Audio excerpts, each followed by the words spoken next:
MDH ಜನ ಮಸಾಲಾ. ಈಗ ಕಡಲೆ ಇರಲಿ, ಹಲಸಂದೆ ಬೀಜ, ಕಪ್ಪು ಕಡಲೆ ಅಥವಾ ಬಿಳಿ ಕಡಲೆ, ಎಲ್ಲವೂ ಸ್ವಾದಿಷ್ಟವಾಗುತ್ತೆ.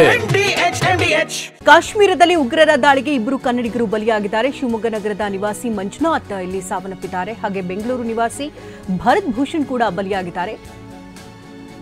ಜಮ್ಮು ಕಾಶ್ಮೀರದ ಪಹಲ್ಗಾಮ್ನಲ್ಲಿ ಉಗ್ರರ ಅಟ್ಟಹಾಸದಲ್ಲಿ ರಾಜ್ಯದ ಇಬ್ಬರು ಸಾವನ್ನಪ್ಪಿದ್ದಾರೆ. ಬೆಂಗಳೂರಿನ ನಿವಾಸಿ ಭರತ್ ಭೂಷಣ್ ಸಾವನ್ನಪ್ಪಿದ್ದಾರೆ. ಪ್ರವಾಸಿಗರನ್ನೇ ಟಾರ್ಗೆಟ್ ಮಾಡಿ ಉಗ್ರರು ಕ್ರೌರ್ಯವನ್ನ ಮೆರೆದಿದ್ದಾರೆ. ಕಾಶ್ಮೀರದಲ್ಲಿ ಉಗ್ರರ ದಾಳಿಗೆ ಇಬ್ಬರು ಕನ್ನಡಿಗರು ಬಲಿಯಾಗಿದ್ದಾರೆ. ಶಿವಮೊಗ್ಗ ನಗರದ ನಿವಾಸಿ ಮಂಜುನಾಥ್ ಸಾವನ್ನಪ್ಪಿದ್ರೆ ಬೆಂಗಳೂರಿನ ನಿವಾಸಿ ಭರತ್ ಭೂಷಣ್ ಕೂಡ ಅಲ್ಲಿ ಸಾವನ್ನಪ್ಪಿದ್ದಾರೆ. ಜಮ್ಮು ಕಾಶ್ಮೀರದ ಪಹಲ್ಗಾಮ್ನಲ್ಲಿ ಉಗ್ರರ ಅಟ್ಟಹಾಸ ಮುಂದುವರೆದಿದ್ದು ಪ್ರವಾಸಿಗರನ್ನೇ ಟಾರ್ಗೆಟ್ ಮಾಡಿಕೊಂಡು ಉಗ್ರರು ಕ್ರೌರ್ಯವನ್ನ ಮೆರೆದಿದ್ದಾರೆ. ರಾಜ್ಯದ ಇಬ್ಬರು ಇಲ್ಲಿ ಸಾವನ್ನಪ್ಪಿರುವಂಥದ್ದು. ಪತ್ನಿ ಪಲ್ಲವಿ ಹಾಗೂ ಪುತ್ರ ಅಭಿಜಯ ಇಲ್ಲಿ ಸೇಫ್ ಆಗಿ ಬಂದಿದ್ದಾರೆ ರಾಜ್ಯಕ್ಕೆ. ಆದರೆ ಮಂಜುನಾಥ್ ಅಲ್ಲೇ ಜ್ಯೂಸ್ ತೆಗೆದುಕೊಳ್ಳೋದಕ್ಕೆ ಅಂತ ಅಂಗಡಿಗೆ ತೆರಳಿದ್ರು. ಇದೇ ಸಂದರ್ಭದಲ್ಲಿ ಅವರ ತಲೆಗೆ ಗುಂಡನ್ನು ಹೊಡೆದಿದ್ದಾನೆ ಉಗ್ರ. ಇನ್ನು ಪತ್ನಿಯ ಕಣ್ಣೆದುರಲ್ಲೇ ಪತಿ ಸಾವನ್ನಪ್ತಾ ಇದ್ರು ಕೂಡ ಆಕೆಗೆ ಏನೂ ಮಾಡಲಾರದಂತಹ ಪರಿಸ್ಥಿತಿಯಲ್ಲಿ ನಿರ್ಮಾಣ ಆಗಿತ್ತು. ಇನ್ನು ಮಂಜುನಾಥ್ ಕುಟುಂಬ ಅಂದರೆ ಅವರ ಸ್ನೇಹಿತರು ಕಳೆದ ವಾರವಷ್ಟೇ ಕಾಶ್ಮೀರಕ್ಕೆ ಹೋಗಿ ಬಂದಿರ್ತಾರೆ. ಅಲ್ಲಿನ ಸುಂದರ ತಾಣಗಳನ್ನು ನೋಡಿ ಇವ್ರಿಗೂ ಕೂಡ ಆಸೆ ಆಗುತ್ತೆ, ಸೇಫ್ ಇದೆ ಹೋಗಿ ಬನ್ನಿ ಅಂತ ಹೇಳಿದ್ರಂತೆ. ಹಾಗಾಗಿ ಎಷ್ಟೋ ವರ್ಷಗಳ ಕನಸಾಗಿತ್ತಂತೆ ಮಂಜುನಾಥ್ ಅವ್ರದ್ದು ಅಲ್ಲಿಗೆ ಹೋಗಿ ಬರಬೇಕು ಅಂತ. ಆ ನಿಟ್ಟಿನಲ್ಲಿ ಪತ್ನಿ ಹಾಗೂ ಮಗನೊಂದಿಗೆ ಅವರು ತೆರಳಿದ್ರು. ಇದೇ ಸಂದರ್ಭದಲ್ಲಿ ಉಗ್ರರ ದಾಳಿಗೆ ಬಲಿಯಾಗಿದ್ದಾರೆ. ಇನ್ನು ಮತ್ತೊಂದು ಕುಟುಂಬ ಕೂಡ ಅಲ್ಲಿಗೆ ತೆರಳಿತ್ತು. ಭರತ್ ಭೂಷಣ್ ಕೂಡ ಅಲ್ಲಿ ತೆರಳಿದ್ರು. ಅವರು ಕೂಡ ಬಲಿಯಾಗಿದ್ದಾರೆ ಉಗ್ರರ ಅಟ್ಟಹಾಸಕ್ಕೆ. ಇನ್ನು ಮಧ್ಯಭಾಗದಲ್ಲಿ ನೀವೇನು ವಿಷುವಲ್ಸ್ನ ಗಮನಿಸ್ತಾ ಇದ್ದೀರಿ. ಪತಿ ಶವದ ಮುಂದೆ ಪತ್ನಿ ಕಣ್ಣೀರು ಹಾಕ್ತಾ ಇರುವಂಥ ಪರಿಸ್ಥಿತಿ, ಅಂದರೆ ಏನೂ ಮಾಡಲಾಗದಂಥ ಅಸಹಾಯಕತೆಯಲ್ಲಿ ನಿರ್ಮಾಣ ಆಗಿತ್ತು. ತನ್ನ ಕಣ್ಣು ಮುಂದೆಯೇ ತನ್ನ ಪತಿಯನ್ನು ಕಳ್ಕೊಳ್ತಾ ಇದ್ರು ಕೂಡ ಅವರು ಪ್ರಾಣ ರಕ್ಷಣೆ ಮಾಡಲಾಗದಂಥ ಪರಿಸ್ಥಿತಿಯಲ್ಲಿ ನಿರ್ಮಾಣ ಆಗಿತ್ತು. ಎತ್ತ ನೋಡಿದರೂ ಕೂಡ ಖಾಲಿ ಜಾಗ, ಯಾವ ಕಡೆ ಹೋಗಬೇಕು ಅಂತ ಗೊತ್ತಾಗದಂಥ ಪರಿಸ್ಥಿತಿ.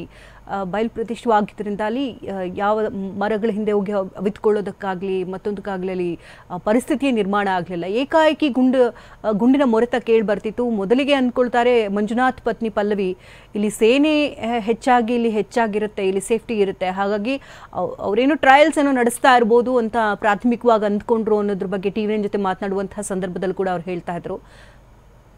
ಇನ್ನು ಮಂಜುನಾಥ್ ತೀರ್ಕೊಳ್ಳುವ ಕೆಲ ಕ್ಷಣಗಳ ಮುಂಚೆ ಅಷ್ಟೇ ಅವರು ಅಲ್ಲಿ ವಿಡಿಯೋ ಕೂಡ ಮಾಡಿದ್ದಾರೆ. ನಾವಿಲ್ಲಿಗೆ ಬಂದಿದ್ದೀವಿ, ಈ ತಾಣ ತುಂಬ ಸುಂದರವಾಗಿದೆ, ಅತ್ಯಂತ ಸುಂದರ ಕ್ಷಣಗಳನ್ನು ನಾವು ಕಳೀತಾ ಇದ್ದೇವೆ ಅಂತ ಮಾತನಾಡಿರುವಂತಹ ದೃಶ್ಯಗಳಿದು. ವಿಡಿಯೋ ಕೂಡ ಮಾಡಿದ್ದಾರೆ.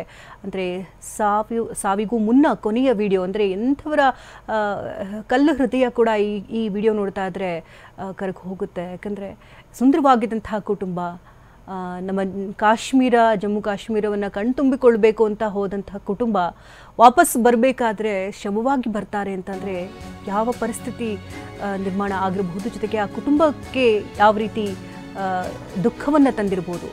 ನನ್ನನ್ನು ಕೂಡ ಕೊಲ್ಲಿ ಅಂತ ಮಂಜುನಾಥ್ ಪತ್ನಿ ಪಲ್ಲವಿ ತಾಕೀತು ಮಾಡಿರ್ತಾರೆ. ಏಪ್ರಿಲ್ 19ರಂದು ಕುಟುಂಬ ಸಮೇತವಾಗಿ ಕುಟುಂಬ ಪ್ರವಾಸಕ್ಕೆ ತೆರಳಿರುತ್ತೆ.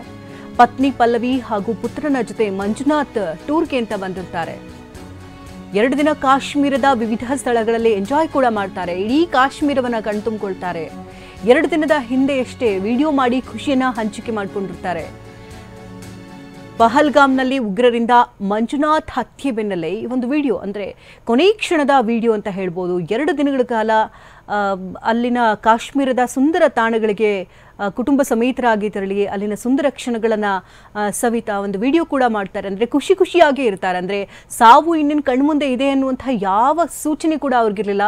ನಾವು ಸೇಫ್ ಆಗೇ ಇದ್ದೀವಿ ಅಂತಲೇ ಅಂದ್ಕೊಂಡಿರ್ತಾರೆ ಮಂಜುನಾಥ್. ಹಾಗಾಗಿ ಅವರು ಸೇಫ್ ಪ್ಲೇಸ್, ಯಾಕೆಂದರೆ ಅವರ ಸ್ನೇಹಿತ ಕೂಡ 1 ವಾರದ ಮುಂಚೆ ಅಷ್ಟೇ ಕುಟುಂಬ ಸಮೇತರಾಗಿ ಅಲ್ಲಿ ಹೋಗಿ ಎಂಜಾಯ್ ಮಾಡ್ಕೊಂಡು ಬಂದಿರ್ತಾರೆ. ಸೊ ತಮ್ಮ ಹಲವು ವರ್ಷಗಳ ಕನಸಿಗಾಗಿ ಅವರು ಮಂಜುನಾಥ್ ಕುಟುಂಬ ಸಮೇತರಾಗಿ ಕಾಶ್ಮೀರಕ್ಕೆ ತೆರಳಿದ್ರು. ಇನ್ನೇನು ಎಲ್ಲ ಕ್ಷಣಗಳನ್ನ ತುಂಬಿಕೊಂಡು 1-2 ದಿನ ಟ್ರಿಪ್ ಮುಗಿಸ್ಕೊಂಡು ಇನ್ನೇನು ಇವತ್ತು ಬರೋದ್ರಲ್ಲಿ ಇದ್ರಂತೆ. ಅಷ್ಟರಲ್ಲಿ ಈ ಒಂದು ದೊಡ್ಡ ದುರಂತ ಸಂಭವಿಸ್ಬಿಡುತ್ತೆ. ಇನ್ನು ಪಲ್ಲವಿ ಎಷ್ಟು ಗಟ್ಟಿ ಮನಸ್ಸಾಗ್ಬಿಟ್ಟಿದೆ ಅಂದರೆ ಕಣ್ಣೀರು ಕೂಡ ಬತ್ ಹೋಗಿದೆ ಇಂಥ ಸಂದರ್ಭದಲ್ಲಿ. ಅವ್ರು TV9ಗೆ ಮಾತನಾಡುವಂತಹ ಕ್ಷಣದಲ್ಲಿ ಹೇಳ್ತಿದ್ರು, ಯಾವ ಕರ್ಮಕ್ಕಾಗಿ ನಾವು ಅಲ್ಲಿಗೆ ಹೋದ್ವೋ ಏನೋ ಗೊತ್ತಾಗ್ತಿಲ್ಲ, ನನ್ನ ಪತಿಯನ್ನು ಕಳ್ಕೊಂಡ್ಬಿಟ್ಟಿದ್ದೀನಿ, ಅವ್ರನ್ನ ವಾಪಸ್ ಕರೆತರಕ್ಕೆ ಸಾಧ್ಯನಾ ಅಂತ ಪಾಪ ದುಃಖದಲ್ಲೇ ಮಾತನಾಡ್ತಾ ಇದ್ರು. ಅಂದರೆ ಕಡೇ ಕ್ಷಣದ ವಿಡಿಯೋ ನೋಡ್ತಾ ಇದ್ರೆ ಎಂಥವರ ಹೃದಯ ಕೂಡ ಒಂಥರ ಮಮ್ಮಲ ಮರುಗುತ್ತೆ. ಎಷ್ಟು ಚೆನ್ನಾಗಿದ್ದಂಥ ಕುಟುಂಬ ತಮ್ಮ ಸಾವು ಕಣ್ಮುಂದೆ ಇದೆ ಅಂತ ಅಂದರೂ ಕೂಡ ಅವ್ರಿಗೆ ಗೊತ್ತಾಗಲಾರದಂತಹ ಪರಿಸ್ಥಿತಿ. ಕಡೇ ಕ್ಷಣವನ್ನು ಅಲ್ಲಿ ಬೋಟಿಂಗ್ನಲ್ಲೇ ಕುಳಿತುಕೊಂಡು ಎಂಜಾಯ್ ಮಾಡ್ತಾ ಅವರು ಕಾಶ್ಮೀರ ತುಂಬ ಚೆನ್ನಾಗಿದೆ, ಈ ಪ್ಲೇಸು ತುಂಬ ಸೇಫ್ ಅನ್ನಿಸ್ತಾ ಇದೆ ಅಂತೆಲ್ಲ ಮಾತನಾಡ್ತಾ ಇದ್ರು.